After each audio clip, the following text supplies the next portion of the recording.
Hello, Active Sage here on the Sage channel, and we're back with another update to my Industrial Cockpits and More mod with another cockpit. Now, if you've looked at my previous cockpits, you probably noticed on the inside there is a chair there, and this is sort of my universal chair. Believe it or not, this was the very first thing I modeled, was the chair on the inside here. Oh my goodness, I did not hold W there, the game just threw me forward anyway. Anyway, I have gone ahead and taken that chair and finished up its original base model, because as I said, I modeled it first. It was originally supposed to be a chair on its own, but I figured let's get actual cockpits done first and then get back to actually making this. And so you can see here, the chair is now available for use, just on its own. And you can see it actually connects in at the top through a assortment of little rotary things here. None of this actually moves, but I'm happy with it overall. I've also tweaked some of the textures so they're not super shiny. Some of them were almost a mirror surface, now it's more of a blue, but if you look at it, it should still have a reflective quality to it, and you'll still be able to see some of the like little tiny scratches and stuff in it there. The cockpit here is ready for your use, and if we were to actually go ahead and hop into it, and you can see it can be multiple colors, you can see you now have, well, no more bars. As people were complaining about the bars that I, well, stuck in a rather poor position, this version of the cockpit has none at all, so you can see, well, pretty much everywhere you would see if you were just sitting in a normal seat. Except for straight down the bit of your body gets in the way, but for the most part, well, you can just see whatever you please. Now, unlike other cockpits, this one doesn't have any oxygen held within it. It doesn't have its own oxygen supply or anything like that, like a standard cockpit, and it has no connection points into it for conveyors at all. It's mainly just a flight seat, so you can fly around your ships while being pretty much exposed to the whole world. And you can see we have a centered version where it connects directly into the center of a block, and this is a 3 by, I believe it is 3 by 4, yep. 3 to the left, 3 forward, and then 4 downwards. But you can also see we have a 2 by 3 by 4 here, where it'll be a little bit more cramped. You can stick them all right next to one another here. The highlight area there is a bit annoying to see, but you can see you can pretty much sit exactly right next to somebody. Be aware, because this is an even number from left to right, when you symmetry mirror these, use your symmetry system to try to put these in, they're not going to place right. Just remember that. There's no way around that. The game doesn't have an offset command for you when you're using symmetry. Also, all of these do have construction states, so you can see up here the ones stuck real close together. Their construction states start with pretty much nothing, go up to, looks like a seat you could sit in, and then go into the complete version. Same exact thing for the 3 by 3 by 4s right here. Pretty super duper nifty, I think, and they're pretty simple construction states. Again, these do have LODs. One other thing I think I should point out before I actually show you what it's like to fly with, well, pretty much nothing on your HUD, these do actually work on large ships. So there you go. Everyone's been poking me saying, can we please have these cockpits on large ships? One of the main issues with using one of my other cockpits on a large ship, like if I was just go ahead and find, let's just cut one of these free here. So this should now float on its own pretty much. If we were to take this and put it over by a large block, you'll notice that there is a massive size discrepancy here. There you go. So if we were to scale this up to be the proper size for a standard block, well, you already feel like you have an awful lot of excess space in this cockpit. You would have even more excess space inside that cockpit, as in, well, miles and miles of it, if we were to scale it up the full way. Because if we look, it's like barely half. It's a little over half of the width of it, so it would be adding just tons of space. So that's why I haven't made these for large ships. I'm not sure I will. If I do, it'll take a complete new model, basically, or a new way to break it down to the size. But these, on the other hand, they do work actually pretty well, because you can just stick them onto the sides of, well, the blocks, and they hang down. So you don't have to worry about scaling out anything up, and I can just demonstrate right away that you can hop into these, so you can use this flight seat on your large ships and large stations and all that stuff if you just want a flight seat. And in theory, you can go ahead and press, I believe it is J, to take off your helmet and hop in there, and you would be good to go. Your oxygen supply, if you have one inside your ship, would be getting to you. And there you go, that's also what it looks like when you're just sitting in the seat. Pretty cool, I think, and I'm relatively happy with it. Actually, very happy with it. Also, when it comes to placing it, if you look into your G menu, when we were to go ahead and scroll down, you'll see that we have our standard version and our thin version. That's the even numbered one. They're a little bit extra glowy, I find, if you're looking in the depths of space. Yeah, a little hard to make out, but that's what those two sons of guns right there are, and they should have also been added, yep, to the cockpit area here. You can see, though, rather oddly, this flight seat should be over here, but for some reason the game keeps putting it over here with the standard flight seat there, and I think that's because this one can be used in large ships and small ships. This one, the thin version, can only be used in small ships, because there's no point in having a centered thin version for large ships when the large ship version is already centered in thin. And symmetry does work on the centered one. Alrighty, let's go ahead and head down to a planet so you can see what this looks like down on a planet, and I have a few ships to actually demonstrate it with, actually floating right here. And you'll be seeing a lot of these in action down on the planet. You can even see this silly thing is literally just a, yeah, just a reactor and the seat. And it gives you a good idea of just how big those reactors are too. I just figured I should show you this. If you hop in there and we go into third person, you never really notice just how huge that reactor is. Like, the small reactor is actually, it's like bigger than your chest cavity. Jesus. Anyway, let's go down to the planet and see some of these silly things in action. And so here we are down on our standard alien test world planet, and first and foremost we'll just demonstrate this nice little seat here. You could have of course made things like this in the past if you just had a standard seat and a remote control block, but now you don't even need the remote control block. Now we can just have this strange little craft, and of course this is something you would pilot by just leaning forward. And you can see we are overloading our reactor like crazy, but hey, it gets the job done. And now you have your own very, very strange flight seat thing to buzz around in, where you can feel like you're patrolling the world. And again, thruster is actually bigger than you pretty much, something you don't notice usually in first person.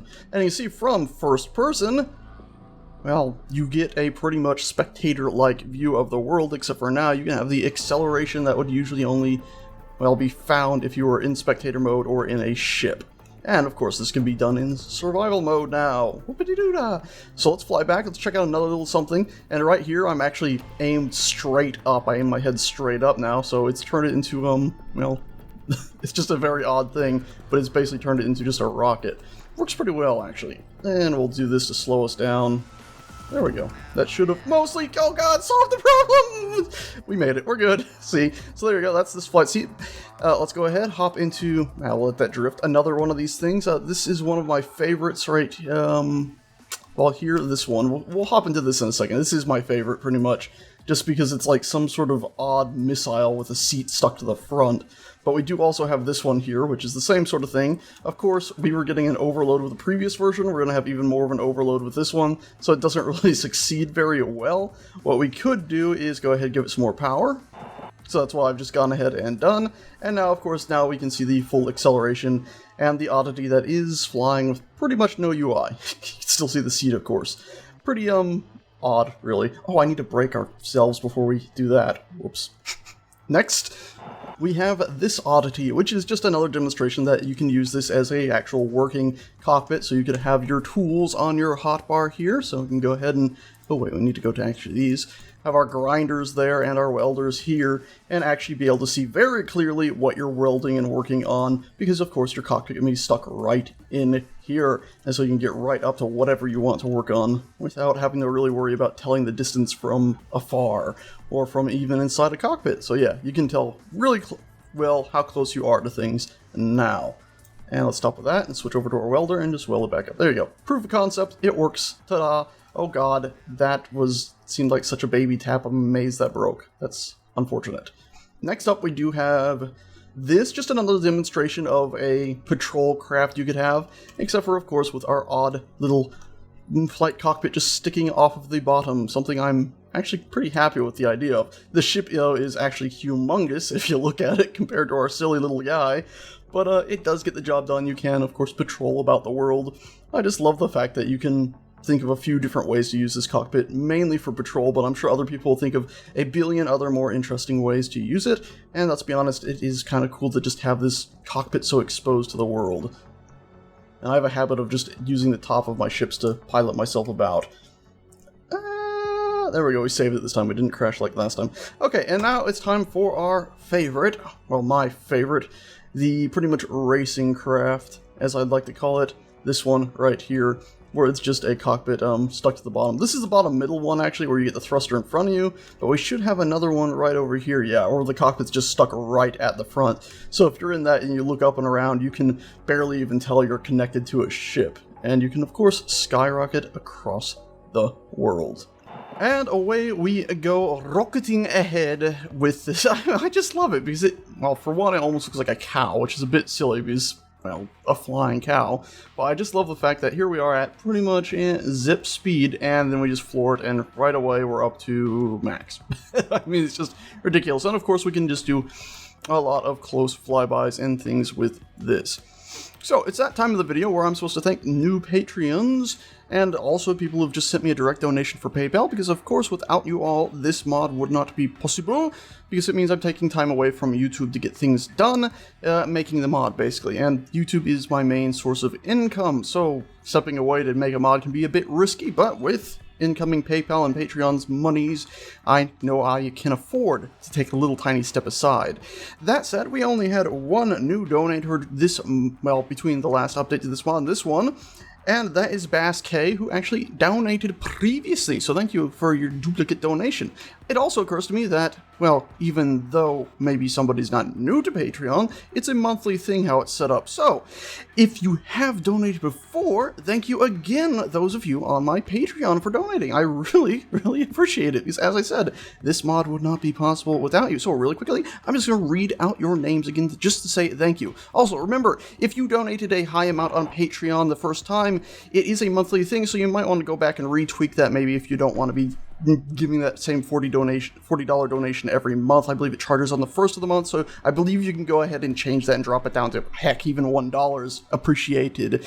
Just, I don't want you guys like, oh yeah, I'll give Sage $40, and the next month all of a sudden like, oh, why did I get charged $40? Oh, ooh, that's not cool. So just keep that in mind. If you do start at Patreon high, you can go ahead, you should be able to go ahead and edit that down to a amount you can afford to actually give me, because I don't want nobody going bankrupt or anything silly like that, trying to keep my silly mods running. Okie dokie, well, let's just read out those names again, just so you know who these awesome folk are. It's Matt H, Tyler J, Jeff R, oh, by the way, that J was a middle name, so maybe Tyler D, Jeff R, Mason W, I'm only using first initial last name, just in case, you know, there's some security worries with a full name coming out there. What else do we have? Lucas J, John N, Edward O, Michael L, Graham R, Peter M, Mark M, James H, Cameron H, Kami H, or Kami Horse, pretty sure that's not his full name. I do get a kick out of that every time, Kami Horse, Kintaz, and Bryce A. Thank you all for your continued support on Patreon. I really appreciate that. Thank you all for that, and thank you those who have donated directly on PayPal in the past as well. It really, really does help me out. Also, if you don't know, if you are on my Patreon, I do put up a lot of stuff up there just of the mods that I'm currently working on. So, if you just want to see my mods before they're released, sometimes even, I don't know, 2-3 weeks before they're released, or get an idea what I'm actually working on, check it out. Even if you're not sending me any money, I usually at least post something public. Most things are public at the moment, not sure how it'll change in the future. But for the time being, there most definitely is a lot of stuff up there that everyone can take a look at. And probably after this video, I'm not going to do a big thanks to everyone individually. I'll just do, once again, the new patrons and a blanket thank you, because, well, honestly, I don't think everyone wants to watch a thank you bit at the end of every one of these updates. That takes a whole 5 minutes, even if I think a lot of the flight footage is kind of cool. Anyway, all of you who have just watched, liked, subscribed, and followed over the days, months, or years, I appreciate that too, because of course, as I said, YouTube is my main source of income, so without you, this mod wouldn't have happened either, probably. So, thank you everyone for your time, thank you for watching, and I shall see you guys and gals next time. Ta-ta.